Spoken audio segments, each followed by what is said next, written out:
Welcome to the Winning Move Podcast. I'm your host, Stratton Brown. I interview successful entrepreneurs from around the world to see what moves they've made in their lives to get successful and, more importantly, stay successful. I'm here to make sure you can create a better life for you and your family. Let's tune in.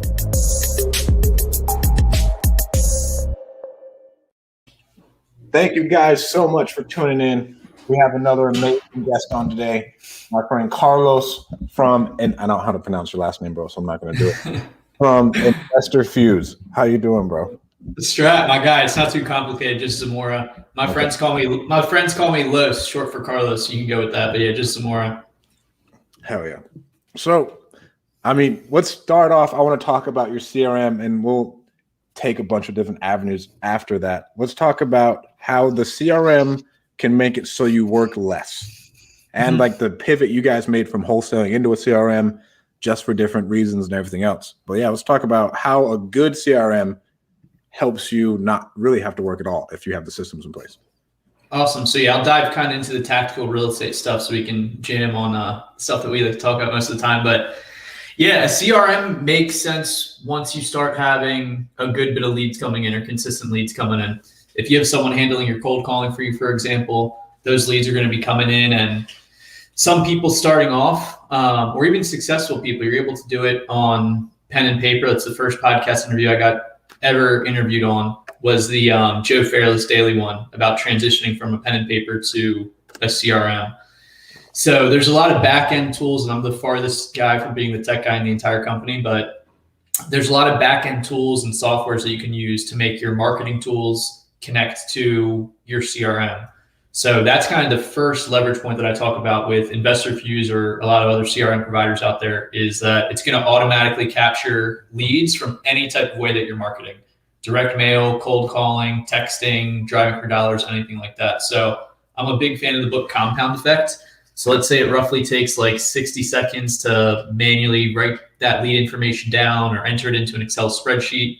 If you get 100 leads, let's say you get 100 leads a month, something like that, you're rocking and rolling. It's going to save that amount of time compounded every month, year, quarter, whatever you're looking at it. So that's kind of the first leverage point. And then for us, we focus on follow-up and being efficient with touching leads. Yeah. Because like in real estate, and I'm sure a lot of sales industry or any type of B2C and B2B businesses too, a lot of the actual contract getting signed or the money being made is going to be a lot of follow-up. It's not going to be on the very first touch, like those unicorn type deals. So that's where we really focus a lot of our product on are automated drip campaigns, which we call sequences. So if someone's not ready to sell right away, or you just want to stay on top of them and help save a little bit of your manual time doing phone calls and stuff, you can click a couple buttons and put them on a drip campaign. We have a default one that's 14 months of just text and emails. Yes. Yeah. And then you can make your own custom ones that are 2-3 years if you want, that are text, email, and ringless voicemail, and internal custom tasks to whoever the opportunity owner is, whoever's taking ownership of that particular lead. So you're pretty much like you're just throwing a ton of communication, and it's taking a couple seconds versus hours and hours if you're to break down the amount of time if you're to manually phone call each of your leads that you're responsible for. Oh yeah. And when you get to, and I'm not saying I'm at scale at all, right? But sometimes when you're doing a couple deals a month, you have 60 follow-up calls a day. Mm-hmm. To where if you could automate that with just a couple texts, some RVMs and everything else, it frees up so much of your time, and then you don't even have to go get a leads manager yet, right? So It goes, I think, CRM, then you get a leads manager, and then after that, when you're completely bombarded with just deals, then you can get an acquisitions guy, right? Absolutely. Like you can do a lot of deals with a good CRM, and then a lot of deals with a good CRM and a leads manager, and you're not having to fork out a lot or give out more of your deals and manage more people. Mm-hmm. Absolutely. And that's one thing, just to talk about the service element of Investor Fuse, that we go all in on as well. We're very big on like systems and processes, and in general, like 80-20 principles, trying to do and make moves as efficiently as possible. So one thing that we go all in on is providing good like video training on how to use the product in context of different jobs in your roles, like a lead manager. That's one new thing that we have coming out, a lead manager job role training course, where they watch probably like a playbook of 2 to 3 hours of videos. Then they take a test, and then they're certified as a lead manager in Investor Fuse, so that you can take that person exactly how you're outlining chronologically, get the CRM in place, hand it over to a lead manager. You do some light, kind of watching them, making sure they're doing everything correctly how you like, and then they're good to go. Bro, that's big. That's really big. Because you can now, I like that because you can build a business per se, and it's not, what's it called? Like, you don't have to have an acquisitions guy. All these people think I need to go get a sales dude. I'm just like, bro, you could just go get a leads manager, have them make some phone calls for you, and then that way you only talk to like 5 hot leads a day. And you don't need a sales dude. And then you go get a buy the file transaction coordinator, or you train up your leads manager to handle that. And like, it doesn't need to be some massive, heavy staffed, heavy overhead operation. For sure. Yeah. I like in general marketing, any type of principles in life, like kind of staying as lean as possible and seeing if you can stretch that out, stay a little bit thin before, having to bring on more expenses for sure. Okay. What else separates Investor Fuse from like really other CRMs? And I like Podio breaks a lot. And I mean, this is just where I'm at. I like being able to use Podio because I can do with what I want with it. But at the same time, it's what's it called? It's a black hole. Legitimate. It's a black hole if you go in there and you're like, oh, well, we can make it do this, this, and this. And then when you make it do all those things, it breaks, like hands down. Those are my cons for Podio, and that's generally who everybody uses. Yeah, it is. I'll kind of give a little bit of a chronological answer here. So we were the first company to launch a CRM on top of Podio as like a turnkey CRM for investors. That was February of 5 years ago, February 2016. And then it was kind of like the first guy that ran, I always mess up the name, George Bannister or something like that ran the first 4-minute mile. The next year after that, there was a handful of companies that launched on Podio as well. Okay. It's a project management tool. Like you can, and we still have a lot of companies that have been with us since close to the beginning that are still on Podio, and it's a great platform, absolutely. But really what made us change is kind of twofold. What made us build our own platform was twofold. One, and first and foremost, was the feedback that we were getting, is that most of our clients and kind of like our character client or caricature client is not someone who has strengths with software or tech. It's like somebody that just wants to talk to people. I mean, somewhat like me, like I'm not a tech guy. I understand dangerous enough because I'm in the product every single day. So most of the features and functionality weren't being used. When you get an Investor Fuse workspace on Podio, just to give people numbers that have Podio setups, it's 3 different workspaces with, I think, like 60 something different apps. So you could be doing like all types of different stuff. And at the end of the day, people most companies were not using all the features and functionality. It's something like you go to a RIA meeting and it's kind of like the fishing story, like where they say how big the fish they caught. They're like, oh yeah, I use a CRM Investor Fuse. It can do X, Y, Z. And people are like, all right, are you actually using all it? And they're like, no, I'm only using a couple things. So the first main reason was just feedback that we got from years working with hundreds of companies, is that they just wanted something more simple and easy to use and simple and easy to train on. Because as you know, and I've heard between me and you talking and just hearing your podcast, I'm a big fan of the podcast, there's a lot of turnover with your staff and stuff like that. So we realize you're going to have different acquisitions people in there, potentially different admins, lead managers. So we want to have something that's simple and easy to use, heavily trained as far as the video knowledge base, and then also have top of class customer success, which is essentially like proactive reach out and proactive training to make sure that you and your team are using the tool efficiently. But then the second reason, which is like kind of like 1A, 1B, was we were scaling this SaaS company, software as a service company, where the back end of our tool, we didn't own the back end of our tool. Like we didn't own Podio/Citrix. So it's like we were building this thing, but at the end of the day, like if they just wanted to pull the rug from under us, they could do that. And we couldn't do anything about it. Oh yeah. That would freak me out. That would freak me out. Like to where we're at a point in the call center, we're not anywhere near where we need to be, but like at a point you have to make your own dialer and proprietary software because like you need that control. And like you need your own developers and everything else building out. Like same thing you're at. Where I'm having these issues. If something goes wrong with them, I don't want to be at the beholden to where I can't generate revenue for a couple of days. Right? Because like Podio does just shut down. Yeah. Or do you guys run on AWS? No, we have the back end. I can't remember what it's called. But no, it's not AWS. Right. And so one thing I've learned with Podio, if you're on Podio at like 3 to 5, it runs on AWS. AWS has the most people on there at that point in time. And so it's really, really, really slow. And that's a pain. Right. So that's just other things you'll run into. Yeah. Yeah. And another thing, like the personality type that you kind of hit on, Strat, was that And I'd probably be this way if I was managing a real estate business with a Podio based CRM, is that people can go down these rabbit holes where it's not where they go tweaking their Podio and stuff like that, or whatever CRM they're using. And there's a certain like yield, or there's a certain threshold where it's like, dude, after X amount of tweaking, like you're not staying in your highest dollar per hour or your highest revenue generating hourly tasks. Like you're going beyond that threshold. You should be doing different stuff besides that. Oh, without a doubt. When like most investors think of them as contractors to where they just want to go out, do their thing. They're not super organized. They don't want to spend time building something out. And if it's there and it can do it, you know, I remember like for our Podio, we had to build out a bunch of drips and all this other stuff. And I was like, oh man, like that's a lot to where if it's turnkey, pay for it, it all runs. You can just click a button and you don't have to be organized. That's awesome.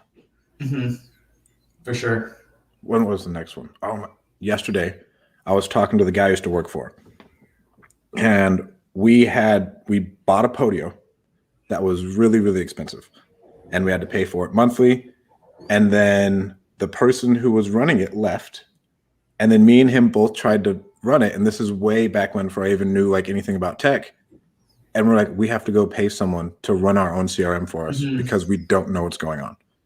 To where that was like an actual thing, to where you don't really have that with Investor Fuse. Yeah, I mean that's kind of an issue. That's kind of like a an obstacle that you would see with like a big company, like a big like Fortune 500 company, where they can spend that much money on a CRM, which we kind of got away from that verbiage a little bit. Like if you're like a big company, if you're kind of like a big company that's using Salesforce and you paid 30, 40, 50 grand to build a custom Salesforce for your entire business, you probably do have someone that's on staff that's just updating your Salesforce for you and, you know, meeting with your team, making sure everybody does it, things like that. But those are like huge, massive companies. It's like most of our clients are like mom and pop, you know, real estate investors. Oh yeah. You know, for the most part. So CRM, even though when I'm describing it, it's technically a seller lead CRM for investors that are doing direct to seller marketing. That's the one sentence niche of our companies and clients. We started marketing it. Dan came up with this marketing, Dan Schwartz, the one of the founders, as a lead conversion system. And it still is a seller lead CRM, but it's more so just niched on capturing direct to seller marketing that real estate investors are doing, and then helping you follow up with those leads until the contract's closed. Why did you switch from a CRM? Like what was like the reasoning behind it? I love that. Yeah, that's like kind of the part that I left out there. It's a little bit about like the big corporations, like let's say like a big hotel chain, like Holiday Inn or Hampton or something like that. They use a CRM because their clientele, the people that they would have in the database, it's like building a relationship. It's like somebody that you could contact, you know, 10, 20, 30 years and give them gifts of when they stay with you, or send them promotions for when they're going to be flying out to another conference or something like that. Where with Investor Fuse, the people that you have in the database are sellers, where most of the time, 99.9% of the time, you're just going to do one transaction with them. It's over. And they're kind of, then that relationship is kind of over. So it's just a little bit of like kind of that distinction between like a huge like Fortune 500 company that has a custom built Salesforce for 50 grand and has somebody on staff that runs it, versus more of like our space where it's like a mom and pop shop and they're not doing that. They want a CRM where they want a setup where it's like they don't have to do much of the tech stuff, or the least amount of tech stuff as possible, unless it's that small 5-10% of people that I've come across that are good at that stuff and they enjoy it and it gives them energy. But still giving them support, customer success, proactively showing them how to use the tool. And at the end of the day, just saving time and allowing them to stay more so in like their genius zone and what they're good at and what gives them energy. I love that, bro. That's dope. Let's talk about you doing 75 hard. Congrats on finishing, bro. Likewise, are you doing phase one? Not yet, because just as a single guy here locally in Baltimore, I'm gonna be hanging out and just social with all friends and everybody down here. And I live in a neighborhood called Canton in Baltimore City. So I love having people over, hosting people, going to the gym and going to the rooftop pool at the gym and things like that.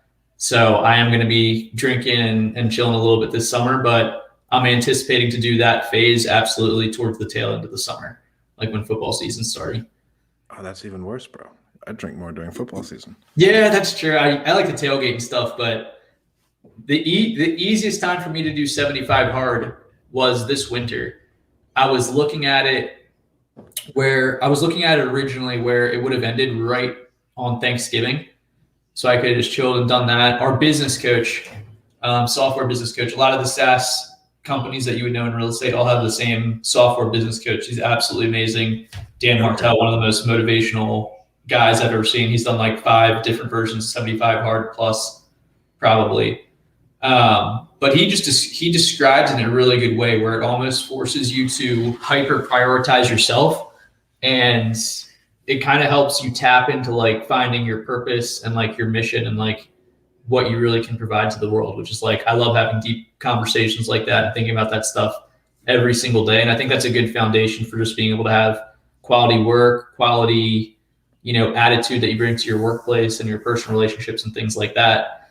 But I was looking at originally to end in Thanksgiving.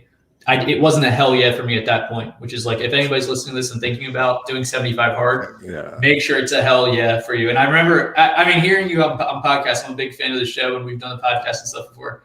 So I know that there was some, incomplete attempts for you at some point that you posted about. I love the vulnerability on the post and things like that. But then it came back onto my radar to do it. So I started January 4th of 2021, which was the first Monday of 2021. And it seems like a lot of people did it that day, which is awesome.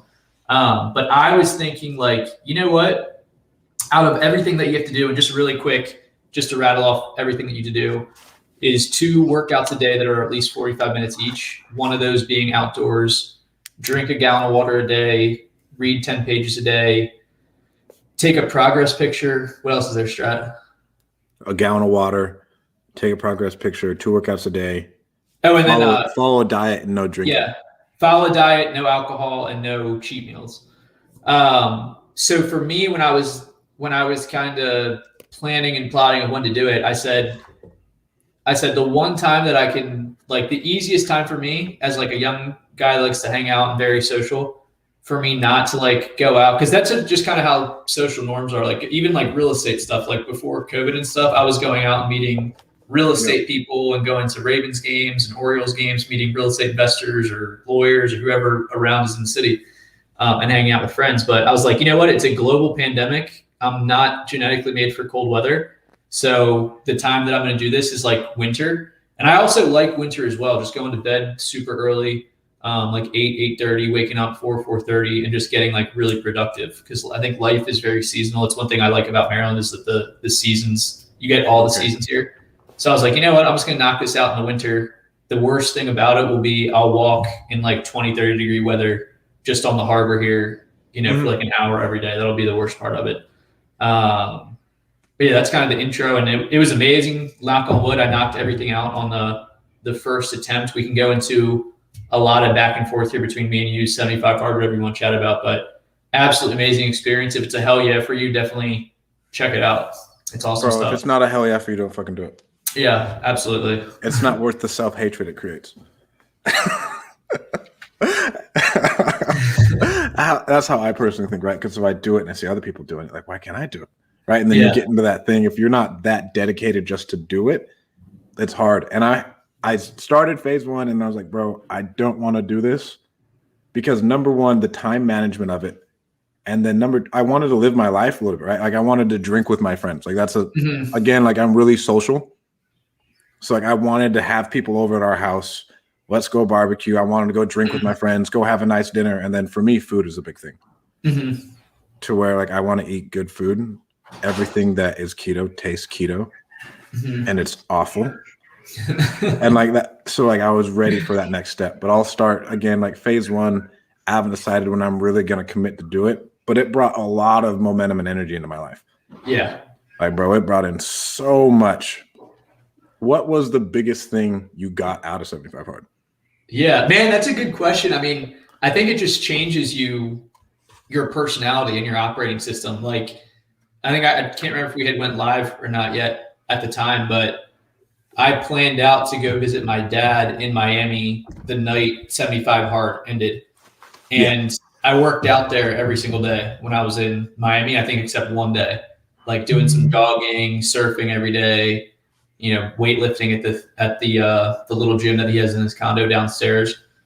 So I think a lot of it is like, and even my roommate's girlfriend was saying like, oh, you're just like going to like this so much that you're not going to want to change. Like you're not going to want to stop drinking or doing 2-a-days and stuff like that. Cause just having that much activity and get like serotonin and dopamine flowing.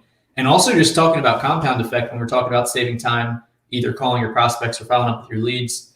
The compound effect of confidence that you get, where you mark a day off your calendar. I have a calendar in my room that I put my workouts, and I just cross the day off, say a little note to myself, like this day's done, we're going on the next one. The amount of compounded confidence that you get doing that day in and day out consistently throughout the journey of 75 days is like, you get so much compound confidence from realizing like 99.9% of other people are not doing what you're doing and prioritizing themselves like you're prioritizing your own self.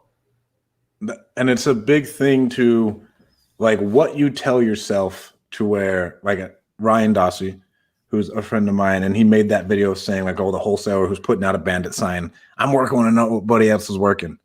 You still need to tell yourself that, like even later on in the journey, to build that confidence and like build that self-worth of you like deserve what you're getting because you've put in this amount of work for it. You know what I'm saying? And then you got 75 hard that compounds on that too, that I love. Yeah, absolutely, man. And I'm pumped for the phase 1. The phase 1 ads, for those of you guys listening that aren't sure, it's 10 minutes visualization meditation per day, a 5-minute cold shower, and then completing 8 critical tasks that you plan out at least the night before, right? That's what got me. I legitimately one day I was like, bro, I didn't plan my day, and I didn't sit down and think about what has to be done. And so like my productivity shot up, even though I'm not doing it.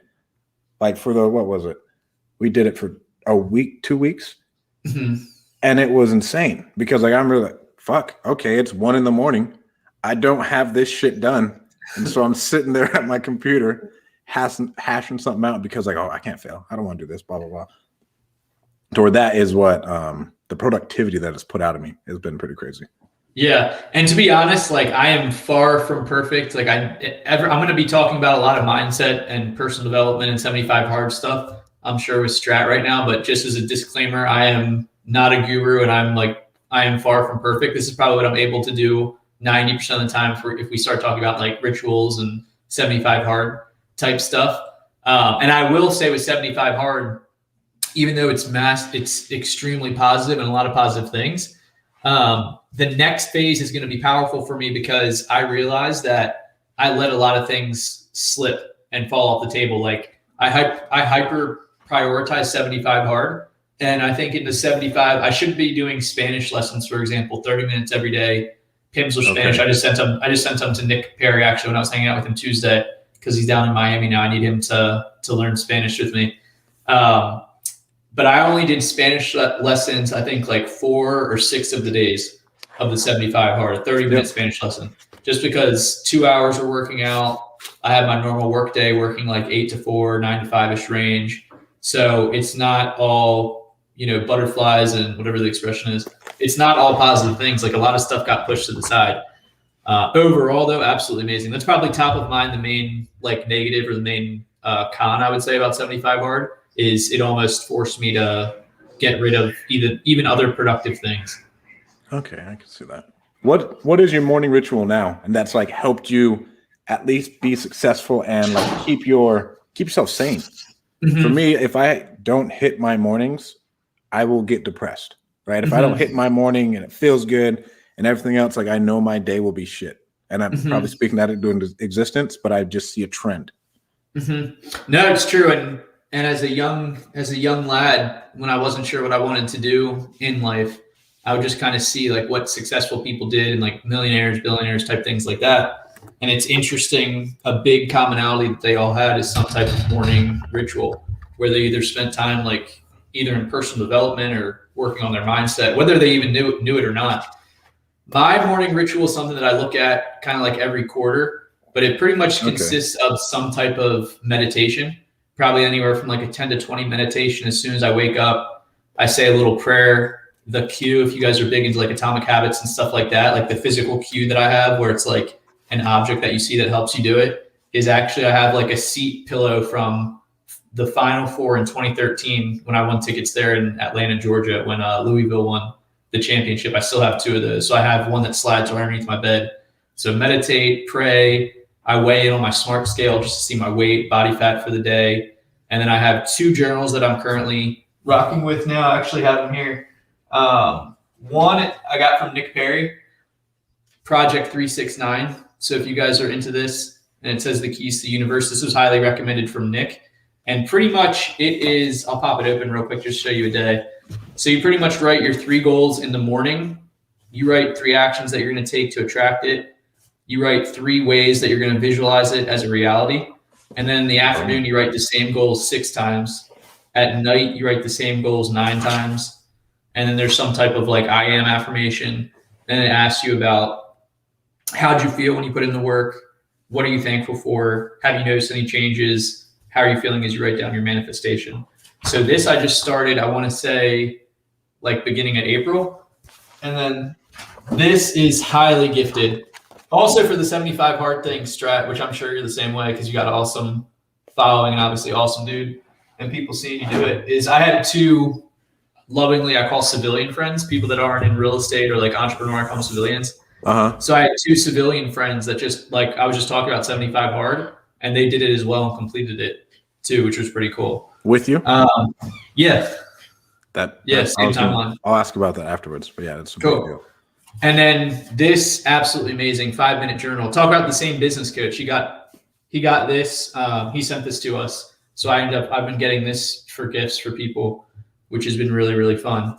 But this is self-described, or they describe it as the journal for people that don't journal.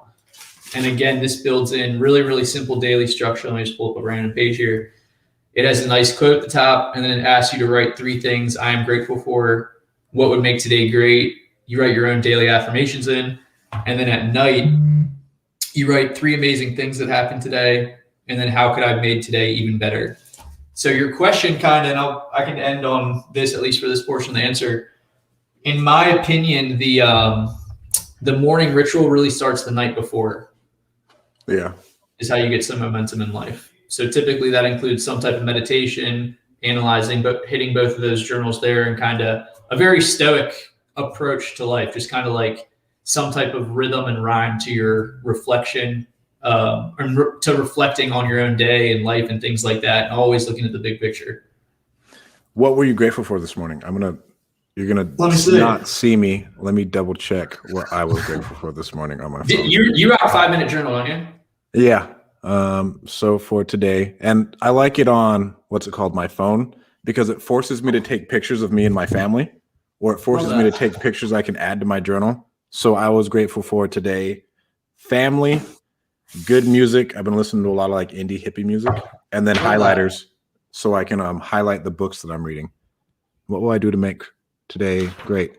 Today, the number one thing I wrote 3 times: close a deal. Love that. And then my daily affirmation is I am financially free, and that is always my daily affirmation. Love that, dude. Yeah, I do like really, really high. I do like really, really high general level stuff, or I'll do stuff in the future, or just have some fun in it.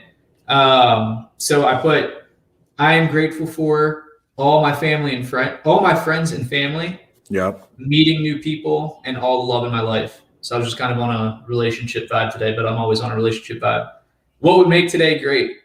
I put it right there. I said fun Strat Brown interview. Right there at the top. Hell yeah. Right there at the top. Having fun and being present, and kind of overlap, but this is a huge thing that I focus on, living in the present moment.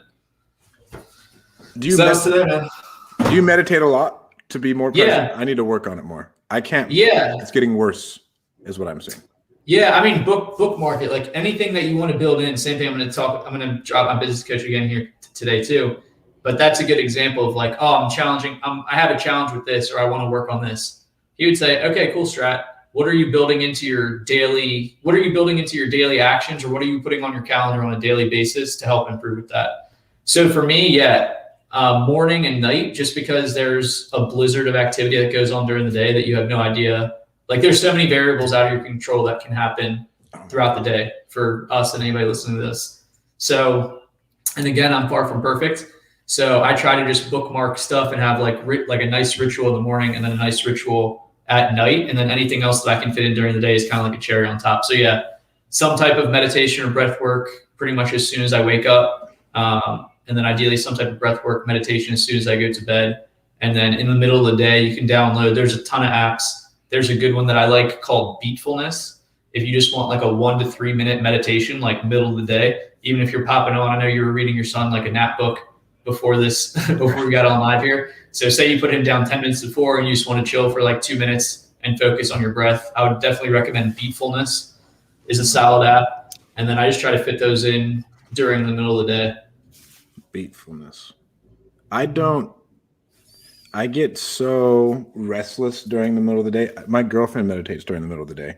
But like for me, I'm so 100 miles an hour. I feel like I'll explode if I have to sit down and like meditate and not like think out a problem or something else. And I know what's it called? Derogatory is not the word, but it's not good for me. I need to be able to sit down, clear, come at it from a different perspective. The cliche answer, I can't remember who says it, but if it's ever a response like that, if your initial stimuli or response to like, hey, someone says you should meditate during the day, and you're like, oh no, fuck that. The cliche answer is like, you should be meditating more. Right? Oh my God. And exactly, it's like, oh no, fuck that. I can't do that. No. Yeah. Interview Jamil again and he'll get you up to speed on all that. What are you trying to manifest in your life right now? And like, are you big into it? I still do the 10 minutes of visualization because I think it's powerful. And I am so woo-woo. I think Bob Proctor is a prophet, right? So I'm just like, oh yeah, visualization, law of attraction. I mean, obviously the work has to go into it, but having that always front of mind is big to me. Absolutely, man. And I could geek out on this stuff or talk about this stuff for hours. One of my favorite people on that subject is Joe Dispenza, if you're familiar with him. What other good stuff does he have besides his book? Like, I've only heard him on a couple podcasts. Where else can I go to find out more about that guy? Yeah, I bought some of his meditations online. I think it's drjoedispenza.com. Off the record, I'll send them to you on Google Drive after the show if you want, or some point today. But that's the main stuff that I've had from him is Becoming Supernatural, and then I buy some of his meditations off of his website. Okay. And then the show on Gaia, which is like a newer kind of like spiritual personal development type channel that's on Amazon, is he has a show. What is it called? But the show is essentially that book, Becoming Supernatural. I can't remember what the show. Oh, Rewired. Okay. Rewired. And it's on Gaia. Yeah, GAIA. So if someone's listening to this and they'd rather be on Netflix and watch productive Netflix, I would highly suggest that, because kind of the 80-20 of it is kind of like he goes about the science of teaching you how when you can change like the emotions and the thoughts, like visualization, you're attempting to feel the emotions and feelings that you would have if you attained whatever you're trying to manifest.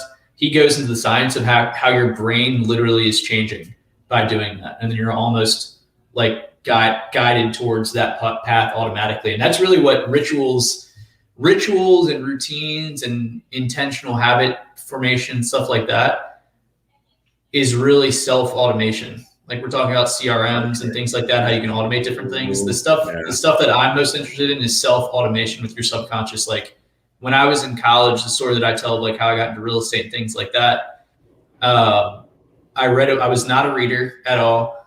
Going into my last year of college, I believe at University of Maryland, I played soccer at a small community college for a couple years, and then I went to Maryland. But my last year in Maryland, I was very confident in like who I was as a person and communication and relationship, sales, marketing, XYZ, but I didn't know exactly what I wanted to do. So I started reading Think and Grow Rich. And I think it's chapter 4, which is called auto-suggestion, which is like you're intentionally programming your subconscious through repetition, whether it's like words, vision, stuff like that. And I was like, damn, you can really just like kind of automate how your personality is and things like that. So that was like 2012. And I've just been on a rabbit hole, kind of like studying that stuff and experimenting and reflecting and things like that. But I think the best ways to do it are having the morning ritual set up, evening ritual set up, and then just have some from the book. I think it's The Happiness Effect, something like that. Having like happy habits or like productive habits that are staples in your day, like reading, visualization, and stuff like that, in there as well. And that's just been super, super powerful for me. What I liked about him and what he offers, and that chapter 4, Think and Grow Rich, everybody should read it. I think it's the number one business book, at least to get you going, even though it's not a business book. But with Joe Dispenza, it was how you're creating a new personality constantly. And then you see like personalities aren't permanent. And I have people in my life who are, let's say, like old and grumpy. And I realized at a point in time, something happened to them. They held on to that and it festered, and then it created a new personality. Like that's all it was, to where I can create a happier person. And like this gets really, we're going kind of deep into the weeds, but you can create whoever you want to be. It just takes time. I love going deep in the weeds. Yeah, absolutely. I forget the exact way that he terms it, but I think it goes from like mood to behavior to personality, like depending on the duration of how you actually rock with that. But yeah, and talking about like foundational type stuff, obviously anybody listening to this is going to be looking up strategical stuff on real estate and going to masterminds and things like that to talk about what's working marketing wise and how much you should be paying your acquisitions manager and stuff. But I like going super, super deep on foundational stuff, which I think this is the ultimate 80-20, leverage there is going fully deep on your mindset. But yeah, Joe Dispenza stuff is absolutely amazing. I would highly recommend people to check it out, even if it's just like a small portion. Like even if you're not super interested in this stuff, I think even just checking out like a small portion could be beneficial for you guys.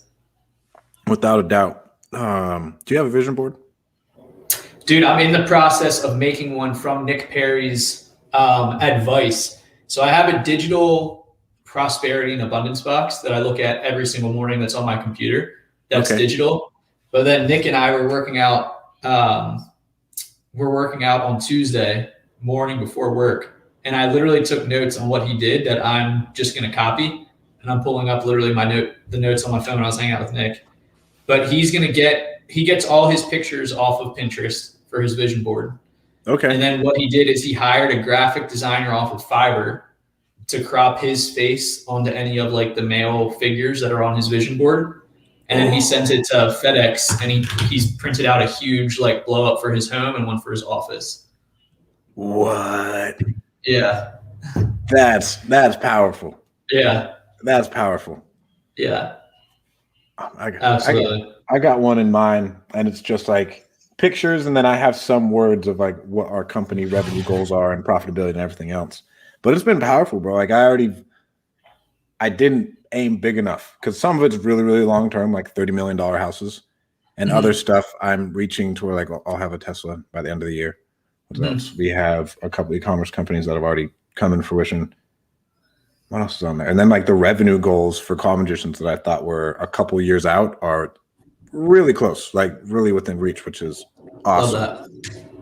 Love that. Dude, so to answer your question real quick on the manifesting, like I talk about this stuff all day. You probably have another interview and work and stuff coming up. But one thing that I thought was or one thing that I want to work on that keeps coming into my reticular activating system is tithing, and how that's just an abundance game changer. Tithing, which I do not do. I do one-off donations to charities, Bill Allen's charity. But dude, your interview with Mark Evans. First, I love the interview with Mark Evans, but also I proclaimed the DM podcast my favorite podcast of 2020.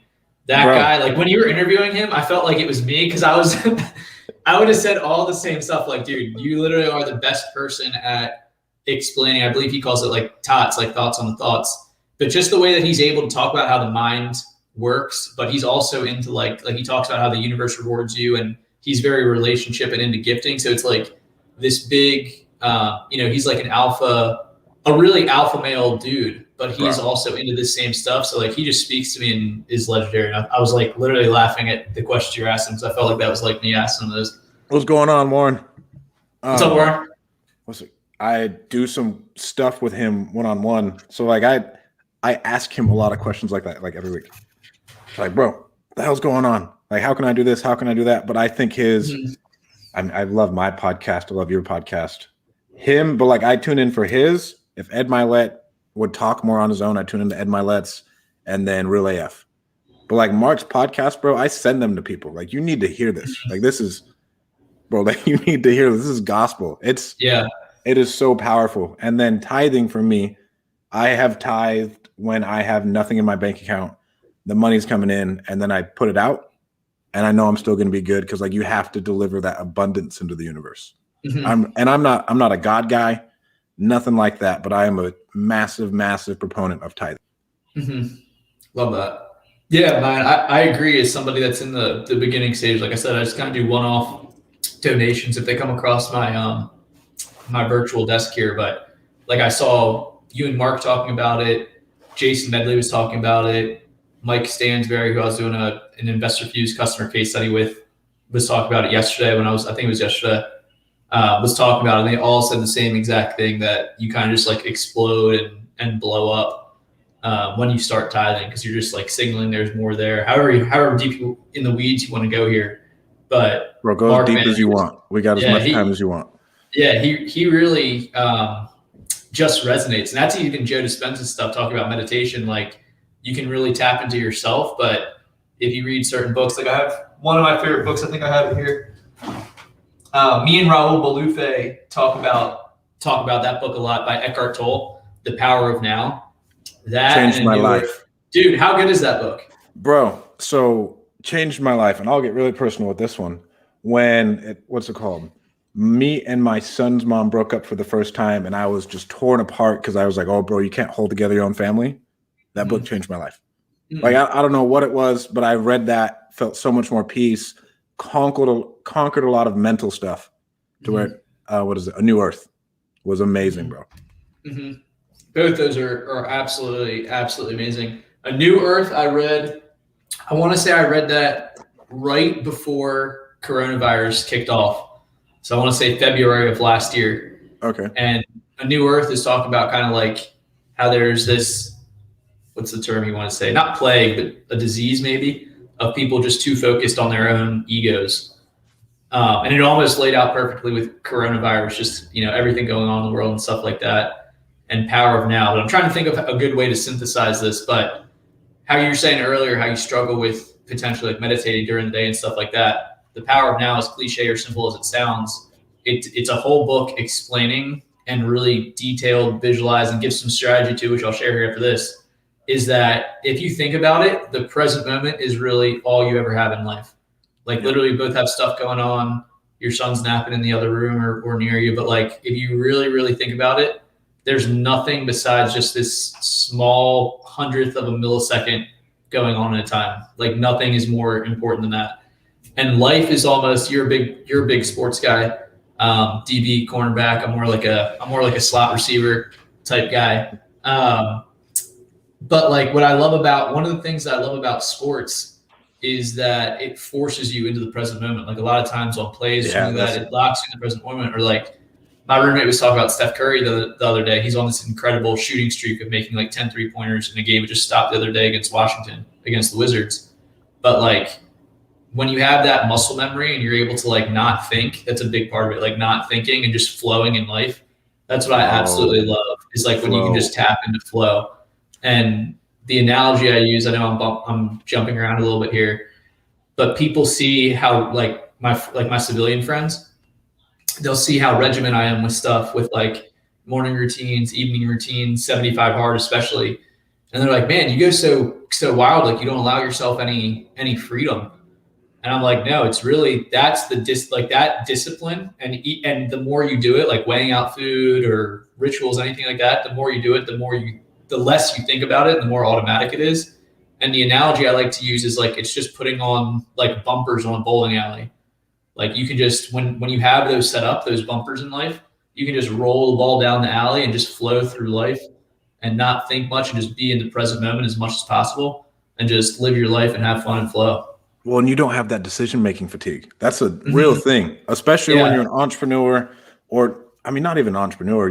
If you start to be cognizant of it, like if you can program those habits to they're not decisions, you don't have to grit your teeth to go work out. And it's just, this is what I do. I'm on my walk and I've incorporated it into my life. Then you don't have to use that willpower to go do something else in the day. Like, that's already there, bro.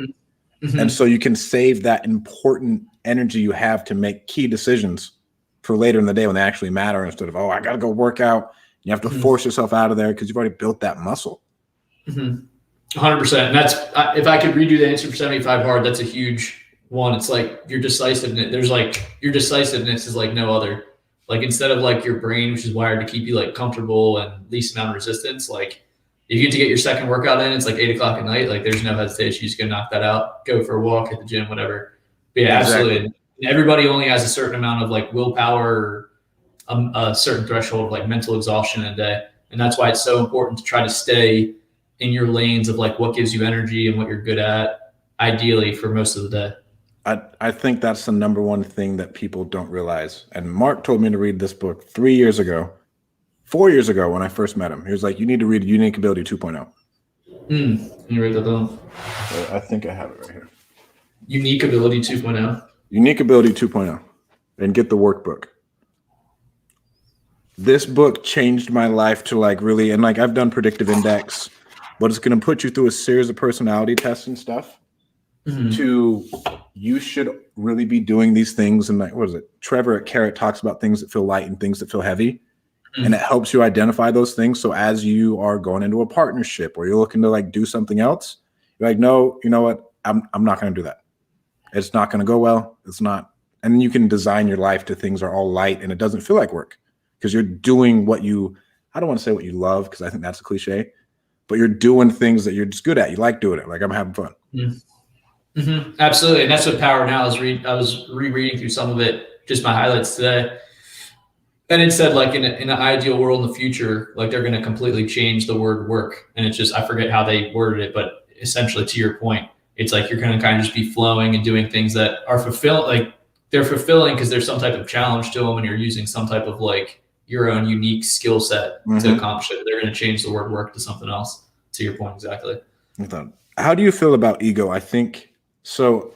Ego is the enemy, right? And I'm all about that. But for me, I only have so much ego for so long and I need to take advantage of it while I can so I can really push. Because let's say at like 40 years old, your ego's gone or it's not as big or it's not as hard. At least that's what I've seen. So I'm like, bro, you better just let this ego push out. And like, I got to do this for my ego 100%, still be cognizant of all your family life and everything else. But I'd take advantage of the ego. How do you feel about it?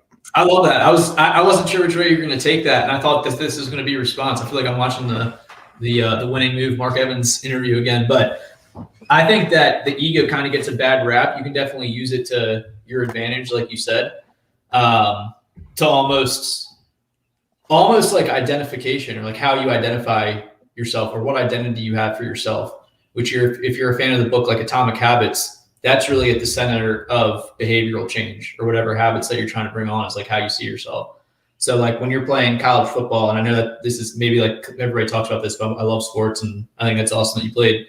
But you know, if you're say, you know, I'm top 20 in the nation in tackles, like when you're meeting people and you say that, like other football players or something like that, like when you get out on the field, you're going to be like, that's going to help you like be a beast. Like you're going to almost like automatically behave like that. Or, you know, oh, my podcast, like I had all these cool people on, like I interviewed Mark Evans DM, I interviewed these people. When you talk to somebody at your local when you talk to somebody at your local real estate meetup, like you're going to come out as an authority in your space. It probably is the same thing in your marketing. Like, hey, we're the number one home buyer in X area, or these are the testimonials that we have from people. Right. So I think that's kind of I think ego is super popular just to kind of say, oh, banish the ego, get rid of it. But I think there's a lot of positives to it. Like in those examples, maybe like in your marketing, when you played college football and pro and things of that nature. Well, I mean, what's it called? The greatest leaders of all time had some pretty big egos. I mean, Marcus Aurelius is the guy who I'd say like founded Stoicism. And he's like, okay, yeah, ego isn't so good. But I want to say Genghis Khan, who's probably the greatest conqueror of all time, had a pretty big ego. Alexander the Great, like these really, really big leaders, and maybe they weren't the best people. Like that's where it got there, right? And then you still, I don't know, at least having a massive one, just knowing how to keep it in check, but like keeping it, because I think it is it's a benefit because not a lot of people have it, and it's like that drive, that chip on your shoulder, to where you never want that thing to go away. And if you need to pull it out, you can pull it out, and it can take you somewhere. Very well said and agreed 100%. Yeah, love anything Stoicism, anything Marcus Aurelius. I'm a massive fan of. My family lineage, the names change between Carlos Enrique and Marco Aurelio every generation. So my firstborn son will be, I'm changing it slightly to Marcus Aurelius just because I love Stoicism and That's cool. Gladiator and stuff like that. So that, talk about a vision board, or like my January letter or Happy Pocket Full of Money, which Mark mentioned on your guys' interview. That's one of the things I have is like firstborn son, Marcus Aurelius Zamora. So what does like the inside of Investor Fuse look like with all these things we've talked about? Like, is everyone in the company pretty cognizant of that and pushing towards that? Pushing towards what exactly? The mindset. I really want to say. Yeah, I would say so in different ways. Like, I'm definitely the most outspoken one about this type of stuff. But in general, like the core value that I love is like constant, never-ending improvement. Hell yeah. So that's a big one. That's a big one for me. And like they know that I'm always on personal development stuff. On your interview with Greg Helbeck, and he's friends with like Raul and James Hawk and Brandon Schwalm and stuff. They told me about him in Miami. But you were asking him about like speed reading, like how does he read so much? So that's one of the masterclass. I just got a Mind Valley account for the year where it's a lot of personal development type stuff of class you can take that are like 20, 30 minutes a day. So as I'm kind of like post 75 hard, I need to get my Spanish back in on a daily basis and then do the Mind Valley. So the first two I got, one was self-hypnosis for abundance, which is very much like Joe Dispenza type stuff. And like, I love hypnosis and hypnotherapy is just like super intriguing because it's like just another way for impressing your subconscious and changing your behavior. And then the second one that I got, but I haven't started yet, is the really popular Jim Quick speed reading, just because I buy more books than the pace that I can read them at. Yes, that's where I'm at, to where I need to get through it more. And I think the number one thing that holds us back is how fast we can take in information and still comprehend it and implement it, right? But I can only take in so much and comprehend it at the same time. I don't have photographic memory. I can just flip the page and we're good. Mm-hmm. Mm-hmm, absolutely. And I remember Steve Trang had a good post or a comment that he said, and again, life is kind of like paradox, like very paradoxical. Like there's two different statements that are complete opposites. And I think life and journey is kind of figuring out the both of best ends of the spectrum. But he was saying, because there was a post about reading a lot of books, and he said that he wished he just read Think and Grow Rich 100 times instead of reading like 100 different books or something like that. To an extent, and I have a friend who made $1 million last year, and he reads Think and Grow Rich and The Art of Getting Rich, and that's all that motherfucker reads. Damn, I like that. I like that. Don't you wish that you could split test life sometimes? Like if I went through, like that's what I was talking about, even with nutrition with 75 hard. Like that's what I talked with John, our CEO. Like I even wanted to do like 70. If I could just split test it, like the same days, like I could just kind of rewind time, like doing one version where I eat like a carb-based diet and the other one like a keto. Like same example with that. Like I'd love to do 1 year if I just read Think and Grow Rich the entire year, and then 1 year where I'm reading 3 or 4 different books at a time. I'm a lot more into business books now, to where like I have to find more time for the Think and Grow Rich stuff, because the business stuff is more, I think of it as like a big machine that I'm like thinking about all the time instead of thinking about, the Think and Grow Rich stuff is completely different, but you need that coming in your head all the time. 100%. And even with, and here's like another interesting thing. So we know reading is super important. Everybody tells us that reading is important. Mark Evans says he's read what, like over 5,000 books, something crazy like that. The interesting thing with reading, and what we're talking a lot about this interview strat, is like, it's not just the strategic and tactical stuff that you're getting out of the book, but in addition to like meditating or journaling or visualizing, things like that, I think it really is leading to the behavioral changes too. Like, I think that's one of the best ways to impress your subconscious mind is reading too, and listening to podcasts like this, listening to audible books. But reading is just like so instrumental in changing like how you see yourself and who you are as a person if you're reading those type of books. Bro, without a doubt. And then I'm trying to get it into my son early on to where we drive to school, and I've been working on playing Bob Proctor. Every morning when we drive to school, my son's 3.5. I'm taking him to preschool, and we're listening to Bob Proctor. Dude, I love that. And what is it? Chapter 10 and 11 that I think are from You Were Born Rich on his audio tape, I think is amazing. Like some of the best audio I've ever heard in my life. And we just listen to that over and over and over again. Amazing. It's fascinating how everybody, or they say that your most like formative years of how your personality is or how you're wired and your beliefs and stuff like that is really those young ages, like 3 to 6 or 3 to 7, something like that. And it's funny because you don't really have any choice in the matter. And that's part of the reason why I think that I like it a lot to a certain extent, is that I grew up with like the most loving family and friends and everything like that. And I still have tons of work to do. Like I still do a ton of personal development. So I definitely have empathy towards people that don't have, like amazing parents and stuff like that are playing Bob Proctor for them on the way to school or wherever and things like that. And you had a post on your Instagram even where you were telling your son, you were telling him say, I'm amazing, or I'm a champion. I can't remember what it was. Oh, bro. It was earlier to that. So every time before he goes to sleep, we go, and I've been doing this to him since he was an infant. I say, my name is Zeno Brown. I'm the greatest ever. My name is Zeno Brown, and I can do anything. My name is Zeno Brown, and I'm unstoppable. My name is Zeno Brown, and I'm the smartest little boy ever.